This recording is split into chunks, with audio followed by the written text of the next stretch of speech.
penting dari lingkungan Antonius sendiri. Sebelumnya saya berterima kasih karena diberi kesempatan untuk menceritakan sebagian ayat yang telah ditunjuk, ada beberapa ayat. Jadi di kesempatan ini saya lebih mencoba memahami ayat 1 Yohanes di ayat 7 sampai 21, di mana di sini Allah adalah kasih. Bagaimana di ayat ini kita diajak seperti di ayat 7, mulai dari 7. Saudara-saudara, marilah kita saling mengasihi. Kenapa? Sebab kasih berasal dari Allah, dan di situ setiap orang yang mengasihi lahir dari Allah dan mengenal Allah.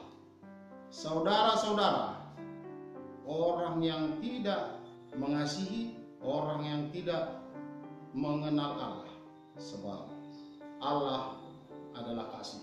Ayat selanjutnya disampaikan bagaimana Allah hadir di tengah-tengah kita, yaitu Allah telah mengutus anaknya yang tunggal supaya kita hidup olehnya. Hal inilah kasih.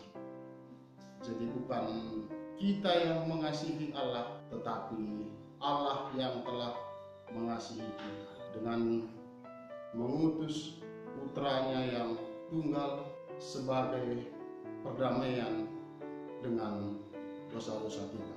Saudara-saudara yang terkasih, di sini juga disampaikan bila sedemikian Allah mengasihi kita manusia, harusnya lah kita sebagai manusia haruslah saling mengasihi. Dan diteruskan di ayat selanjutnya, tidak ada satu orang pun mengenal Allah.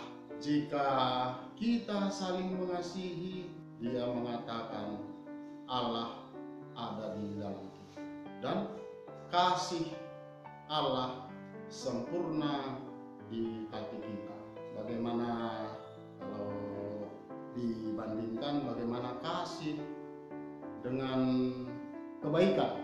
Kalau diurut-urut ataupun dihayati, seperti kasih yang harus rendah hati.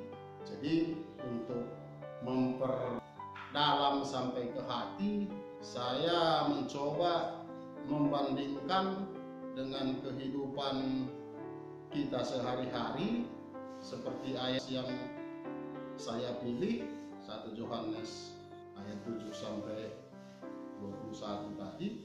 Coba cari perbandingan dengan kehidupan kita mengenai kasih dan kebaikan.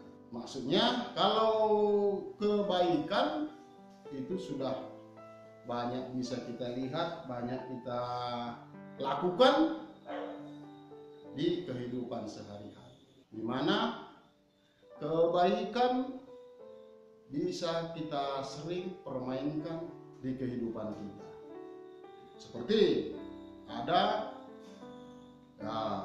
pura-pura baik, dan kebaikan selalu diiringi dengan syarat. Kita coba baik kepada seseorang karena memang ada harapan yang menjadi syarat. Satu. Kedua, kebaikan selalu membuat kita mampu berhitung. Berhitung maksudnya saya baik kepada A, baik kepada si B, baik kepada si C. Coba kita urut. Kalau kita balikkan kita dengan ayat yang disampaikan 1 Yohanes ayat 7, maksudnya Allah adalah kasih, tidak ada alasan. Kasih bisa dirasakan ke batin, tulus, tidak pura-pura, dan tidak ada syarat. Dan saya juga merasa baik yang kita sampaikan sehari-hari lebih condong ke kepentingan manusia dibanding dengan kepentingan Allah. Kalau kasih, mengasihi condong kepada tujuan yang disampaikan ayat 1 Yohanes ayat 7, lebih mampu, lebih tulus, tanpa syarat. Itulah lebih Allah adalah kasih. Jadi sini bukan menyampaikan hal baru, hanya saja saya sebagai pribadi yang diberi kesempatan mencoba lebih mencari perbandingan kasih dengan yang biasa disombongkan dan ditrenkan oleh manusia, masalah kebaikan yang penuh dengan embel-embel. Baik dan kasih hal yang tidak bisa disampaikan bersama-sama. Menurut pemahaman saya, sejauh kasih lebih condong ke Allah, kebaikan lebih condong ke kemanusiaan. Saya sendiri juga sebelumnya sering juga memodalkan kebaikan sebagai kepura-puraan. Jadi kalau kita memang mengikuti ayat dengan pertolongan iman sebagai Katolik mengenai kasih, saya rasa bisa kita rasakan. Kalau hanya membuat kebaikan, biasa hanya kemungkinan menimbulkan beban, karena kebaikan selalu ingin berbalas, sementara kasih tidak berbeban.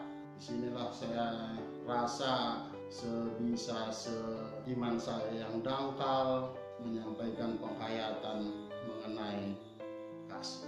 Di ayat yang terakhir disampaikan juga, barang siapa mampu mengatakan aku mengasihi Allah tetapi masih mampu membenci saudaranya, dia tersebut menegaskan kepada kita belum ada kasih. Karena ditegaskan, bagaimana mungkin orang tersebut bisa mengasihi Allah yang tidak dilihatnya, sedangkan saudaranya yang bisa dilihatnya dibencinya. Inilah yang membuat saya tadi ada sedikit memberikan perbandingan mengenai kasih dengan Allah tadi, karena ada disampaikan masalah kebencian. Sementara kalau kebencian dan kebaikan masih bisa kita satukan.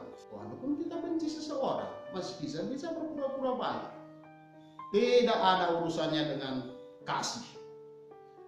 Kasih dari Allah tidak pernah memilih.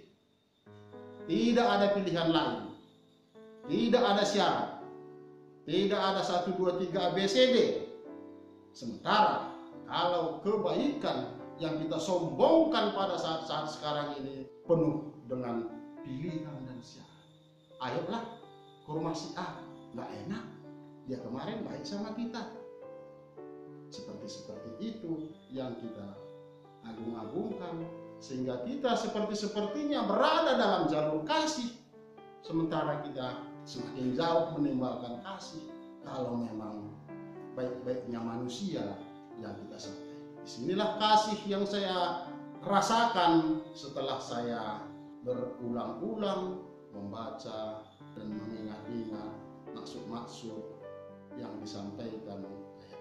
Jadi sebagai umat Katolik dari Kering Antonius, memang berat kalau kita memahami bagaimana Allah itu adalah kasih. Kita tidak mampu mengenal Allah bila kita tidak punya kasih.